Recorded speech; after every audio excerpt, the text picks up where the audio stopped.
Hello, everyone, and welcome back to another episode on Northern Maple. Today, we're going to be taking a short break from reviewing bills, and we are going to dive into a hot topic, literally, pun intended, although it's bad, but I'm going to take it because it's pun nonetheless.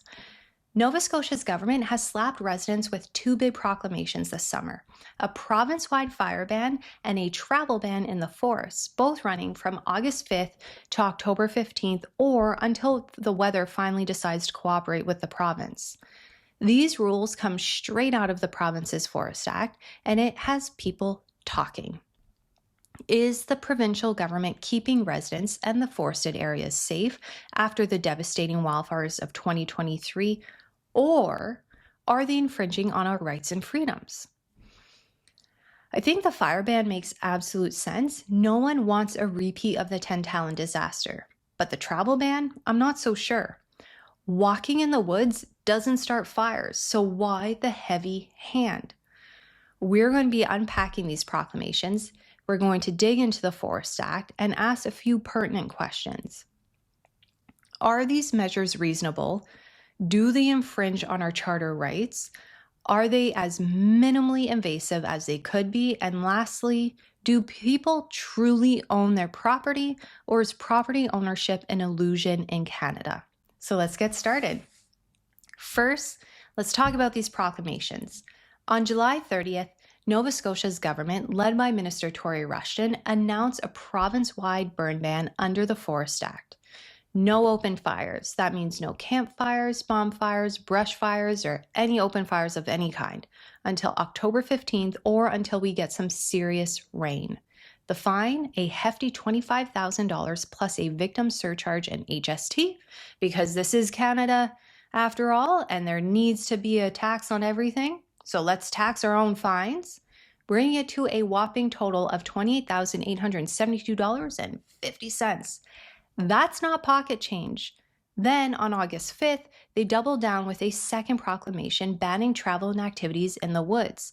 That means no hiking, camping, fishing, or driving vehicles in forested areas, including provincial crown land, municipal parks, and, get this, private land. Same fine, same timeline, $25,000 until October 15th or conditions improve.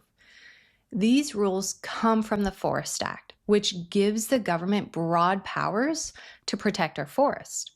Section 22 lets the Minister of Natural Resources prohibit burning when fire risks are high. And Section 21 allows restrictions on forest travel to prevent fires. The Act's all about balancing forest health with public safety. But here's the catch. It doesn't define what reasonable restrictions or measures mean. That's a problem because reasonable is a loaded word, especially when it comes to our rights. The government says these bans are needed because of hot, dry conditions. So if we think back to 2023 in Nova Scotia, when 25,000 hectares burned in the province, this summer, the province has had about 100 small fires, all caught quickly, but officials are worried one spark could turn into another disaster.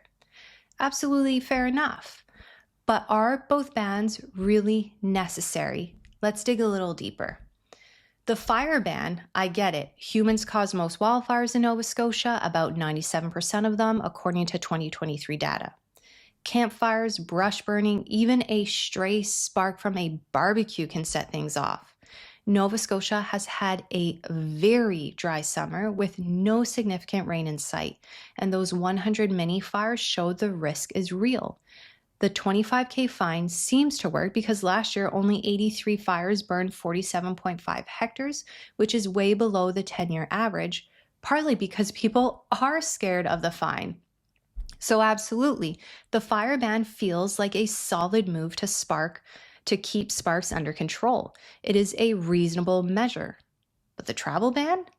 After reading the travel ban proclamation and the Forest Act in its entirety, something seemed a bit off. The proclamation bans hiking, camping, fishing, even walking in the woods on the grounds that human activity increases fire risk. But do all human activities increase fire risk, or only certain activities? For instance, walking through a forest doesn't start a fire unless you are dragging a flaming torch behind you. Little extreme, but true. The Forest Act says restrictions can be imposed to prevent fires, but there's no clear link between a hiker's footsteps and a wildfire. In fact, I would say it is a big leap going from someone walking their dog in a wooded trail and a fire being set off as a direct result to that single activity. Compare that to 2023 when the Tantallon Fire was caused by someone burning debris in their yard. Or the Shelburne Fire, where hooligans lit tires and rolled them down a hill. Those are clear fire starters, specific actions the fire ban already covers.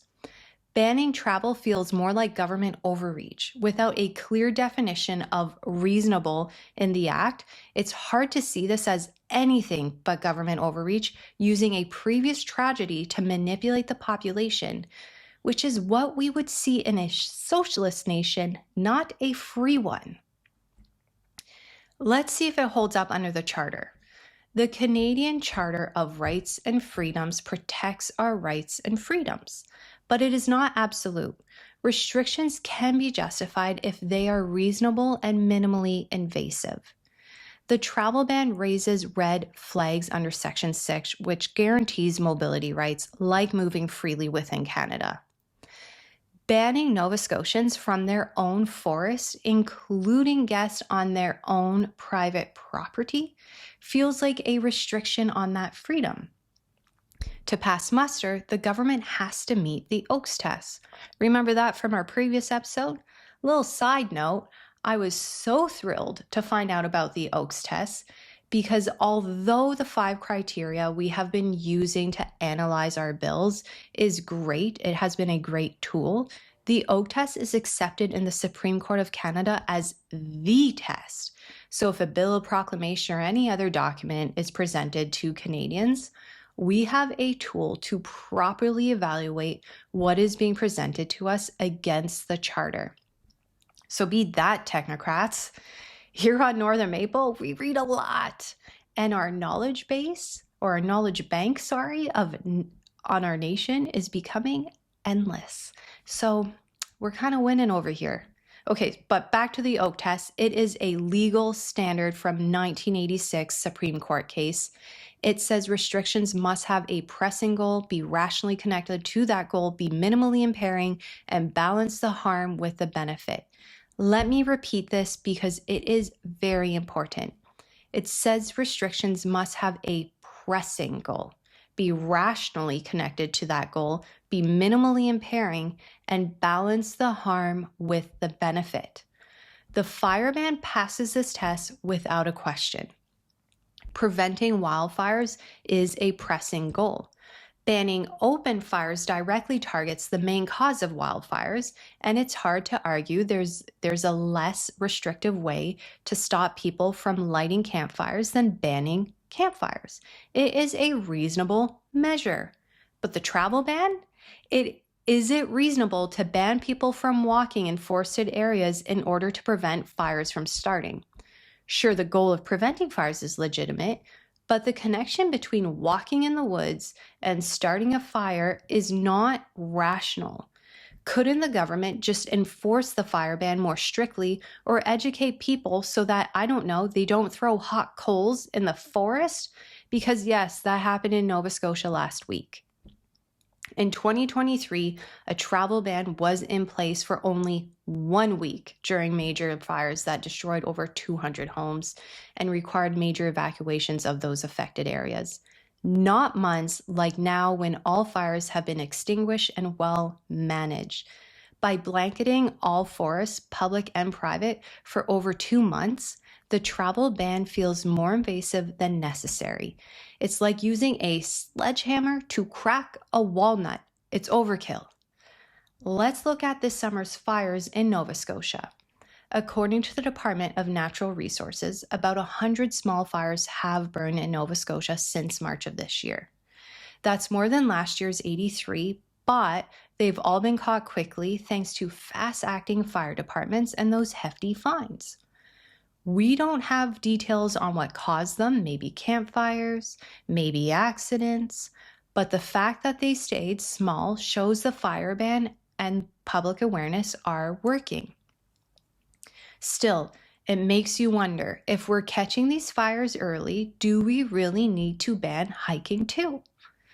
Now let's rewind to 2023 and the Tantallon Fire. Starting May 28th of 2023, it tore through 950 hectares in the Westwood Hills subdivision, destroying over 200 homes and displacing over 16,000 people. And by the grace of God, no human lives were lost, although numerous animals weren't so lucky. And I pray that all of those animals are now living their best lives in heaven because they deserve it. One big issue: Tantallon relies on water wells, not hydrants, so fire trucks couldn't refill efficiently. Residents also faced gridlock trying to evacuate with only one main exit road. Despite these red flags, the province and Halifax Regional Municipality haven't added new exit roads or water reserves. A 2023 After Action report promised better emergency planning. But 2 years later, they are still waiting for concrete changes. If another fire hits, are they any better prepared? It's frustrating, and it fuels the argument that the government is focusing on restrictions like the travel ban instead of fixing real infrastructure gaps. It leads one to believe that the Nova Scotia government is more focused on opportunities to restrict the population than it is to keep it safe. And finally, let's talk about property rights. The Forest Act, Section 37, lets government officials enter private land without a warrant if they think it's reasonable for forest protection. No court order, no notice, just a conservation officer on your property. That's a big deal. If the government can walk onto your land anytime they deem it necessary, do you really own it? This ties into a bigger concern. Is Nova Scotia, and Canada for that matter, sliding toward a system where policies trumps our personal sovereignty? Some might call it a technocratic, even Marxist overreach. I might be one of those people, where the state controls more of our lives under the guise of public safety. The travel ban covering private land feels like another step in the direction of a supranational, technocratic Marxist regime in Canada. And that brings us to a bigger question. Are property owners sovereign? Meaning, do we actually own our property, or are we just tenants paying a very expensive rental fee? Superficially, the proclamation and the Forest Act seem to be about fire control. But when you take a deeper look, it's not even a stretch of the imagination to see the government overreach. It leads one to wonder if these proclamations are more about the government testing to see how much control we're willing to hand over than forest and public safety. Are we still free to enjoy our land, or is the government slowly chipping away at that right? So where does this leave us? The fire ban is a reasonable measure. 100 small fires this summer proves the risk is real, but the travel ban, it's hard to justify when walking doesn't spark flames. It infringes on our charter rights and feels more invasive than needed. The Tantallon Fire showed Nova Scotians what's at stake, yet the government hasn't fixed basic issues like exit roads and water access. And the Forest Act's warrantless entry powers raise serious questions about property rights and government overreach. Are we trading freedom for the illusion of safety? You tell me. The Forest Act was last updated in 1989, so government overreach didn't start with the COVID-19 lockdowns. Let's take a step back to that time. Governments across Canada, including Nova Scotia, rolled out sweeping restrictions, stay-at-home orders, business closures, even limits on how many people you could have in your own home. The goal was public health, sure, but nobody's arguing against saving lives. But here's the problem. The measures weren't reasonable, leading to Canadians to claim government overreach. Shutting down small businesses while big box stores stayed open, banning outdoor gatherings when fresh air was safer. The severity of the bans did not reflect the reality of the situation. And if you don't believe me, check out the National Citizens Inquiry Commissioner's report titled Inquiry into the Appropriateness and Efficiency of the COVID-19 Response in Canada. The Charter's right to freedom of assembly got sidelined, and with courts and legislatures on pause, there was little pushback. It makes you wonder, were we protecting health, or was the government flexing its muscles, setting a precedent for control under the guise of safety? Same vibe as this travel ban. Good intentions, maybe, but way too much overreach. And if a curious Canadian like myself notices the overreach, how did our government, with access to all of the experts and consultants on the taxpayer's dime, not see it? The government does not get to claim ignorance on this policy, or any for that matter. They have all resources at their disposal. Now, by no means am I saying that Nova Scotia is not at a high risk of wildfires, and I am not telling you to go out for a walk in the wooded areas. The province is in desperate need of a heavy rainfall. Farmers are losing their crops and their income, and those 25K fines plus tax, don't forget the tax, are no joke. What I'm saying is, don't stop asking questions. Contact your local MLA, push for infrastructure changes, and let's hold the government accountable. The first step is to ask questions, educate yourself, but it needs to be followed by reasonable actions, but peaceful, that will encourage change. And change won't happen until we start raising our concerns and thoughts to our MLAs. How else are they supposed to represent our voices? And let's be honest, it's quite easy to send a quick email with your views. My last question to you is this: is it out of the realm of possibilities, after everything we've seen from the government over the past 5 years, to think they're testing how many rights and freedoms Canadians will surrender? With every restriction they get away with, it feels like they push a little bit further, dressing it up as no big deal. Okay, that's it for today, everyone. I hope you have a lovely weekend, and I will see you on Tuesday. Bye-bye, everyone.